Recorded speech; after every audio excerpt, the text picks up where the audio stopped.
অল্প যত্নের খুব সুন্দর একটি ইনডোর প্ল্যান্ট হচ্ছে লাকি ব্যাম্বো। লাকি ব্যাম্বোর কাটিং থেকে কিভাবে চারা করবেন, মাটিতে করবেন নাকি পানিতে করবেন, কি খাবার দিবেন, কোথায় রাখবেন, কতটুকু পানি দেবেন, আজকে সব কিছুই থাকছে আজকের এই ভিডিওটিতে।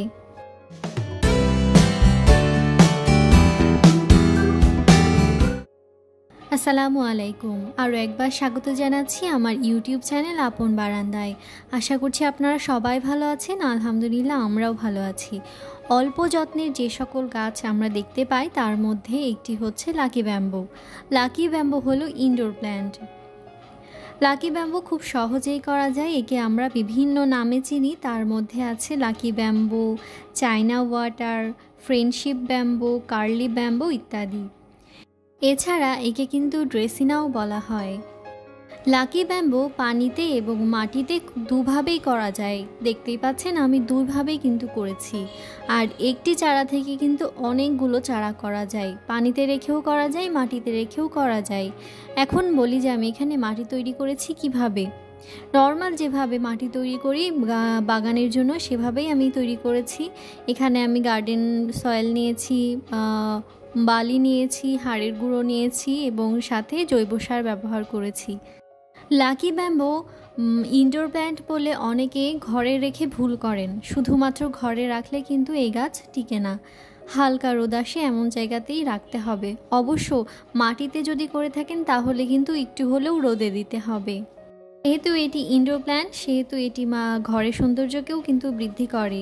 এজন্য আমি একটি বোতলে পানি রেখে তাতে একটি লাকি ব্যাম্বোর স্ট্যাম্প রেখেছি এবং এইটি খুব সুন্দরভাবে বেড়ে উঠছে এবং বেশ কিছু শেকড়ও তৈরি হচ্ছে ভেতরে। দেখতেই পাচ্ছেন আস্তে আস্তে অনেকগুলো শেকড় বেড়ে হচ্ছে। আমি যদি এখন নিচ থেকে কেটে দিই তাহলে কিন্তু আরও অনেকগুলো আমি চারা পেয়ে যাব। এখন বলি কোথায় রাখবেন। পানিতে করেন আর মাটিতে করেন, আপনাকে হালকা রোদ আসে এমন জায়গায় রাখতে হবে। খুব ভালো হয় যদি বেলকনিতে বা জানালার পাশে রাখা যায়, অর্থাৎ এরা উজ্জ্বল আলো পছন্দ করে। এখানে দেখতে পাচ্ছেন আমি একটি লাকি ব্যাম্বোর কাটিং পানিতে রেখেছি এবং খুব সুন্দরভাবে শেকড় আসছে এবং বেড়ে উঠছে। এই যে গিঁটগুলো দেখতে পাচ্ছেন, এই গিঁটগুলো থেকেই কিন্তু নতুন পাতা আসবে। আর এটিকে আমি উজ্জ্বল আলোতে রেখেছি, রোদে রাখিনি।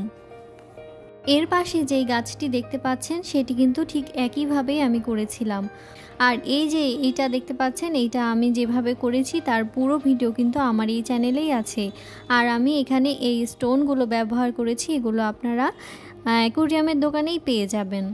পানিতে রাখলে অবশ্যই বেশি করে পানি দিবেন, খুব ভালোভাবে যাতে শেকড় ডুবে থাকে সেদিকটাও খেয়াল রাখবেন। আর মাটিতে করলে মাটি তৈরির সময় খুব ভালোভাবে মাটিটা তৈরি করে নেবেন। এখন আসি পানি পরিবর্তনে। কেউ কেউ 3 থেকে 4 দিন পরপরই পানি পরিবর্তন করে থাকেন। এছাড়া 15 থেকে 20 দিনও পরপরও পানি পরিবর্তন করা যায়। আমিও ঠিক 15 থেকে 20 দিন পরপরই পানি পরিবর্তন করি। পানিতে গন্ধ হচ্ছে কিনা সেই দিকটা খেয়াল রাখতে হবে। সব থেকে ভালো হয় যদি আপনি ফিল্টারের পানি ব্যবহার করতে পারেন, সাধারণ পানি ব্যবহার না করাই ভালো। এখন বলি কোথায় রাখবেন।